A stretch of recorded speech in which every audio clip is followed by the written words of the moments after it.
Hey everybody, another video from Sacred Stone Productions. I took a trip out to Seattle, Washington, a little adventure trip to go visit a friend of mine, Corey, and we got on a ferry and went across Puget Sound, and then we drove out to the Makah Indian Reservation.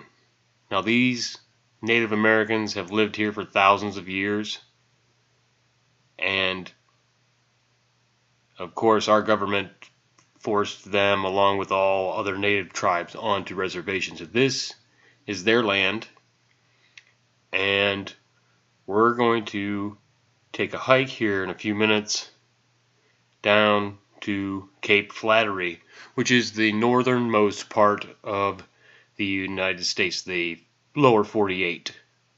The only way to get more north would be to go to Alaska, to go any further north in the United States. Anyway, he's going to get his dog Shadow all leashed up here, and we're going to go ahead and walk down across this parking lot onto the trail. This is a very short hike and a very exciting hike. We're very, very close to the Pacific Ocean, and matter of fact, very close to Alaska. On a clear day, you might even be able to see it from here. And as we're walking here, we're going to go over here by this little board and tells you all about Cape Flattery. And there are some walking sticks there that you can borrow and buy, and that's my friend's pointing at that. There's a little sign there that says you can buy them for a $5 donation, or you can use them and put them back for other people, and they have little feathers and different things carved onto those sticks. I didn't choose to take one because I did fly out there, and I didn't want to try to fly back with a walking stick because I have my own walking stick and my own trekking poles. So here we are walking down through this area, and as you can see, there are moss growing everywhere. It's very, very much like a rainforest. Some of the trees that we're passing are western hemlock and cedar, and I don't know what some of the ground plants are there. But they have this really nice boardwalk, and this trail is set up really nice for touristy folks to go down and take a look over these cliffs and to see the ocean here on Cape Flattery. But as you can see, this is very thick woods. There are tons of cedar trees and just so much foliage. You can really tell that this is almost spring. With all the wet weather, you can tell we're near Seattle because it rains all the time. So you'll see here we're going to make our way down this trail, and the first shot I have is of the ocean coming in, the tide starting to rise because it's about 5:30, 6 o'clock at night. And we're almost there. We're just going to make our way down this boardwalk. My friend's just checking to see if I'm there. Here we are. I think I said right here was, "Wait till you see these views," something like that. I would have just let the audio play, but the wind was blowing so much, and the crashing of the ocean and the raindrops falling down on the microphone, it didn't make for very good audio, so I decided just to do this commentary over top. But you'll see, I didn't go out on the, sorry about that, that's my glove. I didn't go out on their little overlook because I just wanted to kind of get as close as I could and you can see there's a cedar tree growing out, but out there is some sea stacks, and you can see the ocean kind of slowly moving in as the tide rises. It's actually pretty calm right there in that little cove.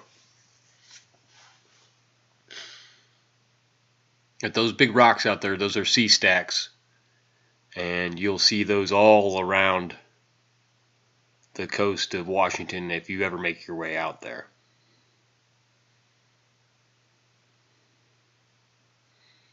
And there's a little cave out there. It was easy to see. I'm pointing out there's a little cave. That would be really cool because it was kind of up enough to where the water wasn't getting in there. I would really like to go back there in the summer and like try to get down closer to the ocean in that area if I could find a way to finance another trip to Washington. I sure as heck would go down there in the summer to where you could get closer to the water during low tide. I think it would be just as spectacular, maybe even better. But as you can see, the view from Cape Flattery down into the ocean is just amazing. I've never seen anything like that. I felt like I was in a movie, like a view from a movie. It kind of reminded me of, maybe a pirate ship would crash there and they'd have to bury their treasure there at Cape Flattery. Coming up is the other side of this cliff. We're going to walk back up on the boardwalk and make our way over to the other side, and then you'll be able to see, well, I'll wait till it gets there. Let's see. We're walking up, and there we are. Now, there's a huge cave right there. And I'm going to walk over to the edge here, and you'll see, there it is. Look at the ocean just crashing into those rocks. And see, this is the audio that I wish I could have let you guys hear, but there was so much wind whipping and so much rain, it was virtually impossible to leave that on there to have a quality video. I didn't want you guys to hear a bunch of crunching and raindrops and wind. It just sounded like crap, so I just did it with this commentary instead. And there's my friend Corey. He's looking over the edge. He had never been to this area. I had never been to this area. I think you could tell that we were both very excited by the bouncing of the camera, and I just kept trying to get as many shots as I could. We're going to fade out here, and we're going to go back to the other side further out, closer to the ocean, and here we go. Now you can really see the effects of the waves coming in between these rocks. And just the crushing, crashing waves coming in.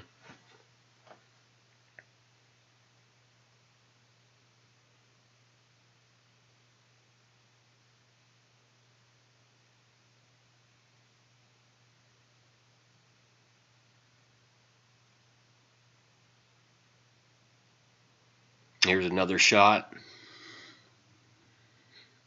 I was trying to stick the camera over the cliff without falling off the edge of the cliff.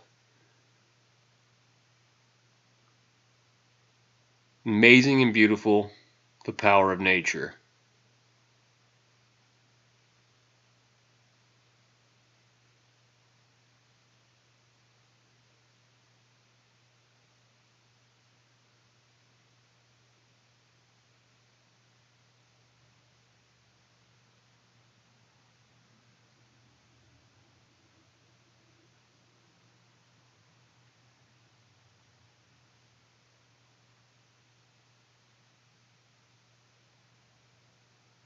So the next area we'll go to, I'll get a different shot of this, and you'll be able to see there are some caves underneath there too, where the waves are crashing in and eroding away at that rock every time there's high tide. So there's the boardwalk. We're going to go back onto the boardwalk for a little while. Make our way a little bit further out.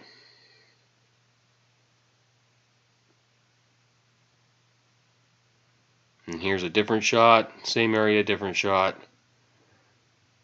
And you can kind of see, sticking the camera over the edge again, you can kind of see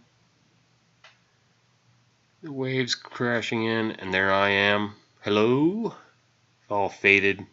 You can see there's raindrops all over the camera. It was just like driving rain, wind, but definitely worth it.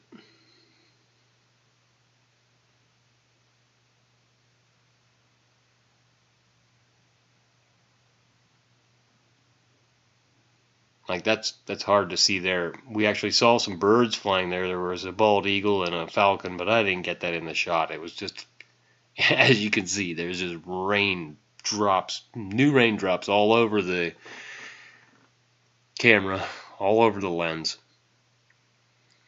But we'll be heading out here, fading out to, this is the last platform. This is as far out as you get to take views into the ocean from Cape Flattery.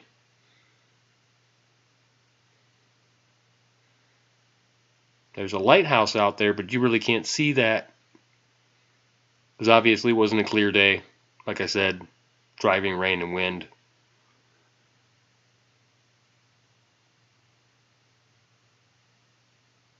But you can see there's some cedar trees even growing all the way out. So I'll make my way down these stairs. And I think that was a sign that kind of described the cedar bark canoes that the Makah would use to go whaling.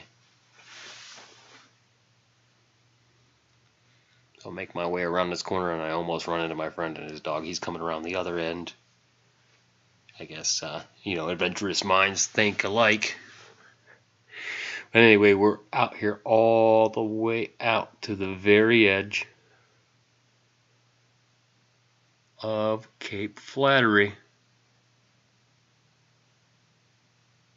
And once again, you can see the power of the Pacific Ocean.